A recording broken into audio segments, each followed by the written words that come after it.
Halo semuanya, perkenalkan aku dari kelompok 8. Kali ini aku akan membahas tentang anoreksia. Sebelum memasuki pembahasan, kalian tahu nggak sih anoreksia itu apa?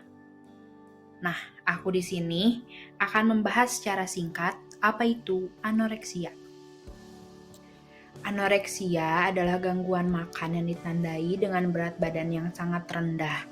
Ia memiliki rasa takut yang berlebih pada kenaikan berat badan, dan ia juga memiliki persepsi yang salah terhadap berat badannya.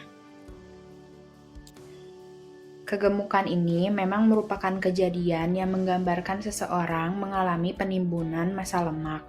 Akibat asupan gizi yang berlebih, hal tersebut dapat menimbulkan penyakit dan kurangnya rasa percaya diri. Anoreksia ini disebabkan karena terganggunya nafsu makan dan menyebabkan si penderita menjadi kurus kering. Pengidap juga membiarkan dirinya sering kelaparan. Nah, sekarang di sini aku akan membahas apa penyebab terjadinya anoreksia. Anoreksia ini dapat disebabkan oleh 3 faktor. Ada faktor psikologis, biologis, dan juga faktor sosial. Yang pertama, faktor psikologis. Dalam faktor psikologis ini, seseorang dengan penderita anoreksia cenderung kurang menghargai dirinya sendiri. Ia ingin memiliki tubuh yang langsing dan sangat terobsesi dan tidak pernah puas dengan bentuk tubuhnya.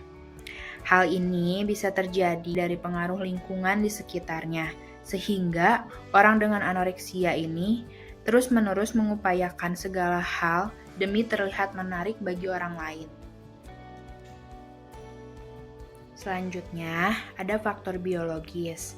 Beberapa penelitian menemukan bahwa adanya gangguan di mekanisme kerja otak, di mana hal tersebut sebenarnya untuk mengontrol kesenangan dan selera makan. Namun, ketika ada gangguan di mekanisme kerja otak, hal tersebut akan membuat seseorang mudah depresi dan juga akan mempengaruhi nafsu makannya. Yang terakhir, ada faktor sosial. Hal ini bisa saja terjadi karena adanya pengaruh dari keluarga. Misalnya, adanya konflik keluarga, penghinaan terhadap anggota keluarga, ataupun keluarga yang kurang memberikan perhatian maupun dukungan yang dapat menimbulkan stres. Sekarang, kita akan memasuki ke gejala anoreksia. Menurut Irianto, ada beberapa gejala anoreksia. Yang pertama, ia akan menggolongkan makanan mana yang baik dan yang buruk untuk tubuhnya. Yang kedua, ia akan menghindari pertemuan yang menyediakan makanan. Yang ketiga, ia akan memikirkan kalori dan berat badan sebelum ia makan. Yang keempat, berat badannya akan menurun drastis. Yang kelima, ia akan takut gemuk, denyut nadi melambat, dan sensitif terhadap suhu dingin. Dan yang terakhir, dia akan gugup saat makan dan mudah menangis. Penderita anoreksia terbagi dalam 2 kelompok utama. Yang pertama, mereka akan mengontrol berat badannya dengan cara membatasi jumlah kalori yang akan mereka makan, atau bisa saja dengan cara berpuasa. Mereka mungkin berolahraga atau meminum obat secara berlebihan untuk meningkatkan pembakaran kalori. Yang terakhir, mereka akan makan dan kemudian membuangnya dengan cara memicu rasa mual. Mereka juga akan menggunakan obat pencahar secara berlebihan. Nah, sekarang kita akan memasuki ke kriteria diagnostik anoreksia menurut DSM-4 of APA tahun 1994. Yang pertama, penderita akan sangat takut menjadi gemuk walaupun sebenarnya berat badannya sudah berada di bawah standar normal. Yang kedua, ia akan mengalami gangguan dalam menerima berat badan atau bentuk tubuhnya yang pada akhirnya akan mempengaruhi penilaian terhadap berat badan dan bentuk tubuhnya. Yang ketiga, ia akan menolak untuk mempertahankan berat badan sesuai dengan umur dan tinggi badannya. Yang terakhir, bagi perempuan, pengidap anoreksia mengalami gangguan pada siklus menstruasinya yang biasanya terjadi sebelum adanya penurunan berat badan yang drastis. Sekarang aku mau bahas tentang masa penyembuhannya nih. Ada dua pilihan yang bisa kita pilih, yaitu kita bisa menggunakan perawatan rumah sakit ataupun kita bisa menggunakan program rawat jalan. Perawatan medis seharusnya dibarengi dengan perawatan psikologis. Namun sayangnya, kebanyakan pasien sering tidak mau bekerja sama dan malah menolak perawatan. Untuk perawatan rumah sakit, biasanya dianjurkan untuk yang memiliki masalah kekurangan nutrisi, denyut jantung yang tidak teratur, denyut nadi yang di bawah 45 per menit, dan suhu tubuh yang rendah. Untuk mendapatkan perawatan rumah sakit atau menjadi pasien rawat inap, ini dikhususkan jika mereka mengalami resiko tinggi untuk bunuh diri, mengalami tingkat depresi yang parah, dan menunjukkan tanda-tanda berubahnya kondisi mental. Perawatan rumah sakit atau menjadi pasien rawat inap ini berguna untuk menghentikan penurunan berat badan, menghentikan kebiasaan muntah, menghentikan berolahraga secara berlebihan, dan menghentikan gangguan substansi. Program rawat jalan ini dilakukan dengan cara memberikan struktur waktu makan, nutrisi, edukasi, terapi intensi, dan monitoring. Jika metode rawat jalan ini gagal, maka pasien perlu dirawat inap. Sekarang kita bahas tentang bagaimana sih caranya untuk mencegah anoreksia ini. Cara untuk mencegah anoreksia ini, kita membutuhkan zat gizi yang lebih spesifik. Kita juga harus tetap makan meskipun tidak berselera. Dan yang paling penting, peran dari orang-orang terdekat. Makanya, stop untuk mengomentari fisik orang lain secara berlebihan. Karena kita tidak pernah tahu apa yang akan atau sudah dialami oleh mereka. Kan tadi aku udah jelasin ya, kalau peran dari orang-orang terdekat itu memiliki peran yang sangat penting.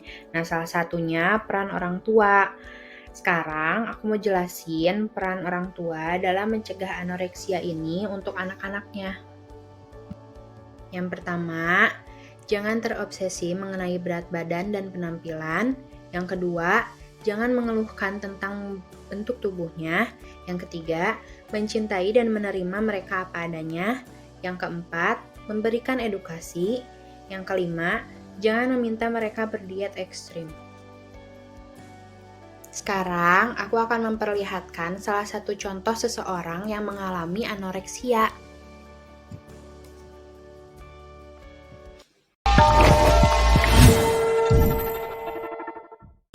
Pemirsa, hidup seorang aktris cantik asal negara bagian California, Amerika Serikat berubah total setelah menderita anoreksia. Penyakit ini membuatnya terobsesi untuk kurus sehingga kembali memuntahkan apa yang telah dimakannya. 10 tahun menderita dan karir yang hancur membuat ia bertekad untuk sembuh. Dengan penuh kasih sayang, Rod Emonson menggendong istrinya Rachel Farrow yang tengah sakit. Ia begitu khawatir melihat kondisi istrinya. Rasa sayang Rod pada Rachel membuatnya rela keluar dari pekerjaan agar bisa terus merawatnya. Selama 10 tahun, Rachel menderita anoreksia nervosa, gangguan psikologis yang menyebabkan penderita begitu takut kelebihan berat badan dan menjadi gemuk. Perempuan 37 tahun ini merasa berdosa setiap ada makanan yang masuk ke tubuhnya dan berupaya untuk memuntahkannya kembali. Gangguan ini menyebabkan tubuh wanita asal San Clemente, California bagaikan tulang berbalut kulit. Berat tubuhnya hanya 40 pounds atau sekitar 20 kg. Kondisi ini juga menyebabkan ia sulit berjalan. Padahal semula Rachel adalah wanita cantik bertubuh langsing. Ia adalah seorang aktris. Namun penyakit ini membuat karirnya hancur. Berbagai jenis pengobatan sudah dilakukannya. Uangnya pun habis demi pengobatan ini. Semangat untuk hidup membuat Rachel Mei 2015 lalu merilis sebuah video yang menggambarkan pertarungan melawan gangguan makan yang mengancam jiwanya di media sosial. Ia menyatakan ingin sembuh, tapi terbentur biaya. There's one hospital across the country that can help and my chances are very slim. Banyak yang melihat video Rachel merasa tersentuh dan akhirnya memberi donasi hingga terkumpul $200.000 Amerika Serikat atau sekitar 2,6 miliar rupiah. Pengobatan Rachel pun akhirnya diintensifkan di rumah sakit di San Diego dan kemudian di Portugal. Kurang 6 bulan kemudian Rachel pun pulih, berat badannya berangsur naik.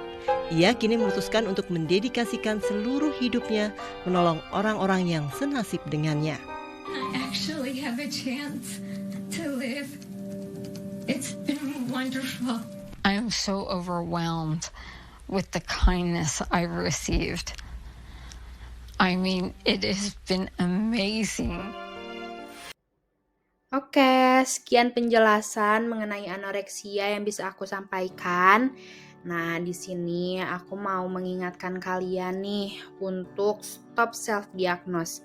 Jika kalian merasa ada yang salah dalam diri kalian, segera kalian periksa ke psikolog atau psikiater yang kalian percayai. Oh iya, aku juga di sini mau menyampaikan pesan nih buat kalian yang sering merasa insecure sama fisik kalian, terutama yang perempuan ya, karena banyak banget perempuan yang sering insecure sama fisiknya. Jika kalian merasa tidak pernah bisa mencapai standar kecantikan yang mereka ciptakan, maka buatlah standar kecantikanmu versi sendiri. Karena untuk menjadi bahagia bukanlah soal cantik, namun berbahagialah karena kamu cantik.